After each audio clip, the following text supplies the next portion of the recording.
We're at the Breaks Interstate Park right on the Virginia-Kentucky border, and you can see why they call this the Grand Canyon of the South. Today, however, we'll be taking a look at the elk population, which is just outside the park. Let's go outdoors.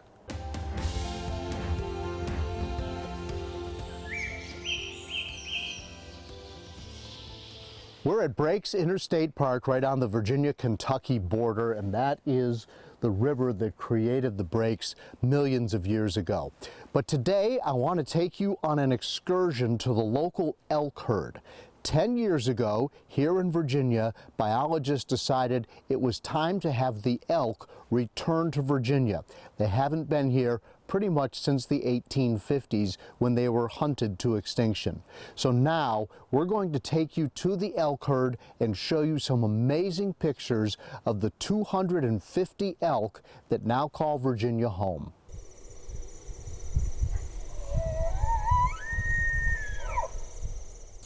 Just to see one in person and to feel the vibration of its bugling, you know, and you're 30 yards away from it with a camera in your hand, it just brings back a primitive, visceral feeling in your soul.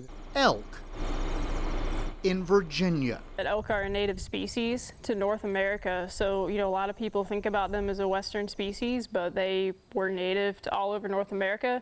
When Europeans got here, they would have been all over the place. In fact, it was estimated that there were more elk than white-tailed deer at the time when Europeans would have arrived on the continent. With the exception of a couple of short-lived attempts to reestablish the elk herd in Virginia, there hadn't been any here until 10 years ago, when the state released 75 at a reclaimed coal mine in Buchanan County. Even then, it was controversial.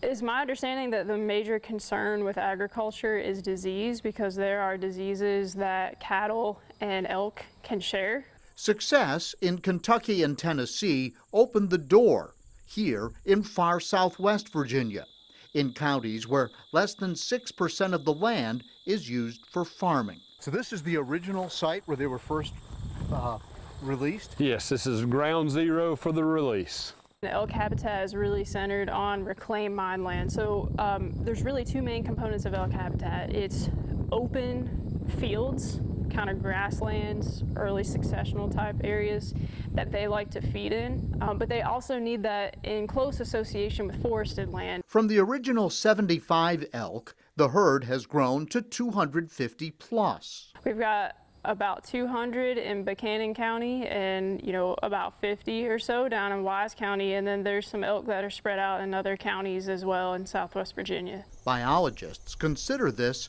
a success story.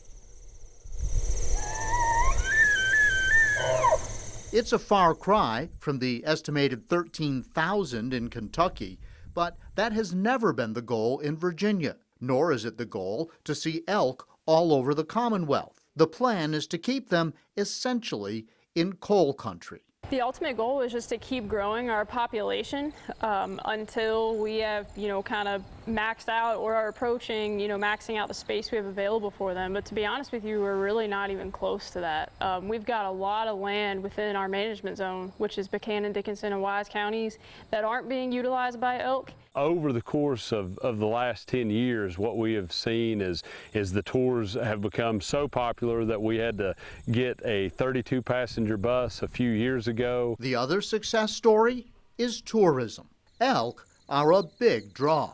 If it hadn't been for the elk, this building wouldn't be here. We wouldn't have tried to do it. Billy Campbell owns and operates Southern Gap Outdoor Adventure, featuring cabins, camping, and a lodge. 35,000 out-of-staters came here last year to see the elk. The elk has been a tremendous draw for our area. We've got other sites in Southwest Virginia that do ATV riding and that kind of thing, but elk has been our one-off that we can say that we're different from everyone. They're all free-ranging, but they're very predictable. So we've actually got some of them known by name. People from all 50 states and 6 countries have come here to see the elk. One of the few places you can regularly view them without being on a tour. Between the recreation options and the unbelievable scenery at Breaks Interstate Park, it's surprising that the best comments are about the park's elk excursions, which are sold out for the rest of the year. The elk viewing tours are the most highly rated activity that we have on TripAdvisor, all of our online reviews, just constant mentions of the experience of the elk tours. And the chances of seeing an elk on the tour are better than good. So over the course of 10 years so far, we have a 100% success rate for viewing elk on every single tour that we've ever taken. The best show is in the fall, when dominant males round up the cows into groups like you see here. One male was visibly limping as he crossed a pond.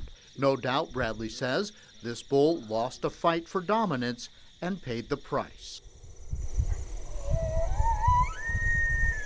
Biologists say when mountaintops were removed to mine the coal, a side effect was that it created flat spaces in an otherwise steep landscape, creating perfect elk habitat, and plenty of it. We can manipulate their numbers through hunting mostly, but we can also manipulate where we want them to go through habitat management. And so, there's really good elk habitat here. So these elk would be crazy to move off of this and to, go to these neighboring counties that aren't being specifically managed for them.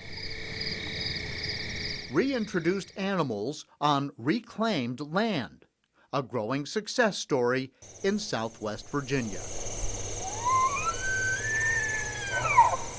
Outdoors, John Carlin, 10 News, working for you.